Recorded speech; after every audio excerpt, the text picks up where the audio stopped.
Well, guys, I got the privilege of interviewing Ozzie from Ozzie Reviews. Thanks for spending a bit of time with us this weekend and getting to know you. It's been really good.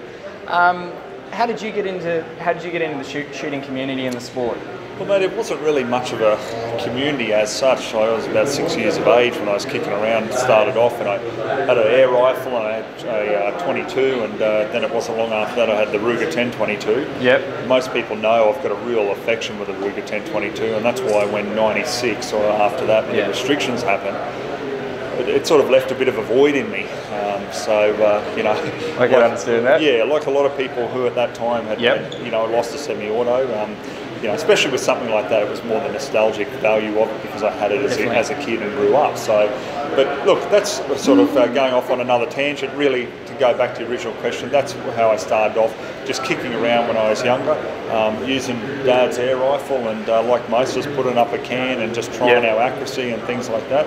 Because you know, you could go to the show and things like that where they had the little silhouettes going past, and you'd try to win a prize. Did you win a big fluffy doll for the girlfriend? So, no, a lot of the time the sights were a bit bent. I think there was something a bit dodgy about that, but then again, it might have been my shooting. So very good. And what got you into reviewing? Honestly, probably the void that it left in me after 96. You know, I got really sick of just the negativity, especially around semi-auto rifles, and negativity about firearms in general. I thought to myself, you know, that's got to change, because I'm going out to the range, I'm going shooting, you know, I do occupational shooting. I'm around a whole heap of good guys and girls all the time that have no bad intentions with firearms. It's simply their sport or their hobby. And I thought, you know what, someone needs to try to draw us together and start getting the word out there with not only what products are available to make the sport more enjoyable, but get the communication happening between all of us as shooters. And what new products have you seen that's coming out in the market that you're excited about? Well, to be honest, the last couple of days I've seen a few different things. I'm very excited about Lightforce. They got a new handheld spotlight with a built-in LED that I reviewed. For me, that's perfect, because I use them all the time when I'm walking around doing occupational shooting. So having no cords and stuff, that's great. Innovations there. Even though they're not here at the show, the new Ruger American rifles, you know, like a budget rifle for $400 odd. I can't wait to get my hands on one of them and actually have a look at that. Because I think now, for the price and quality comparison, we've got so many manufacturers nowadays pumping out. They have to pump out quality because there's so much competition. So the prices are lowering and the quality's coming up. So yeah, there's so much out there. And what's a good shooting story you can share with us? One of your favourite stories? Oh, there's a few. When I started with my occupational shooting, I remember going after some wild dogs, and anyhow, at the time, I'd stalked a couple of dogs with a very thick area, and they weren't coming to me when I was calling them in.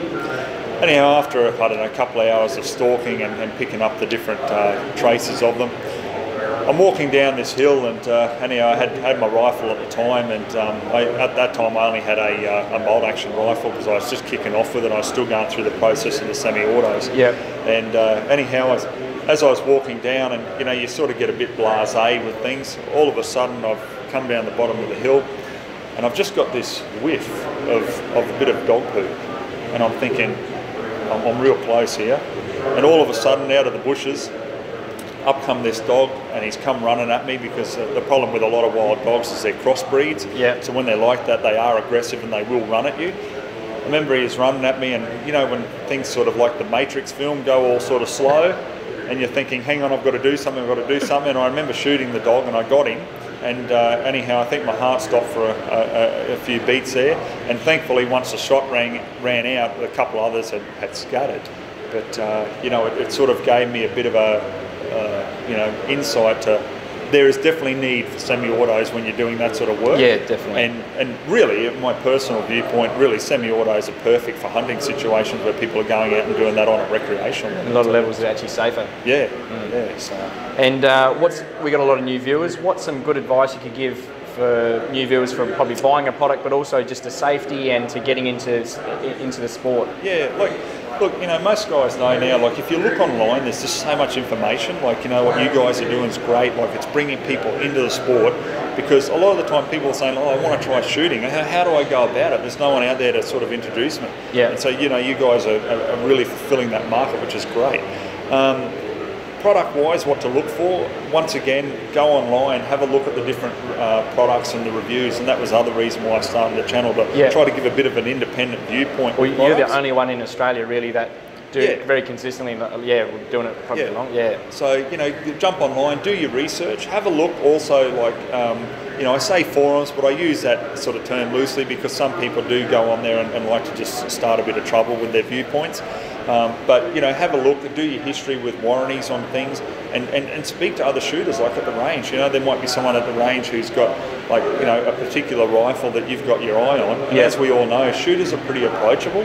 So just go up and say, oh, could you tell me about it? And before you know it, you'll probably be having a shot. Definitely. So, And safety tips in the field and safety tips for new beginners? Mate, honestly, safety is a massive thing, and I mean, over the years I've trained myself when I'm walking around. It's just natural. I've always got that finger off trigger. Definitely. You know, it doesn't matter whether the safety's on. It doesn't matter even if it's unloaded. Even when I'm pulling a firearm out of my safe at home and I'm walking out to put in the car or in the case or something like that, I look down and the finger's off. You know, just from continual training.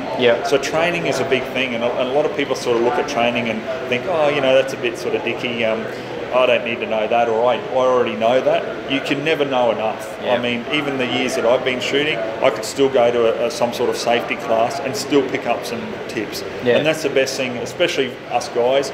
Leave your egos behind and just be open when you go to a training session and learn the safety tips, because at the end of the day, if an accident happens, it reflects badly on all of us, because we all know there's a lot of anti-gunners out there, and they're just looking for an example like that to use to say, hey, that's why people shouldn't have firearms. So training, absolutely, big thing.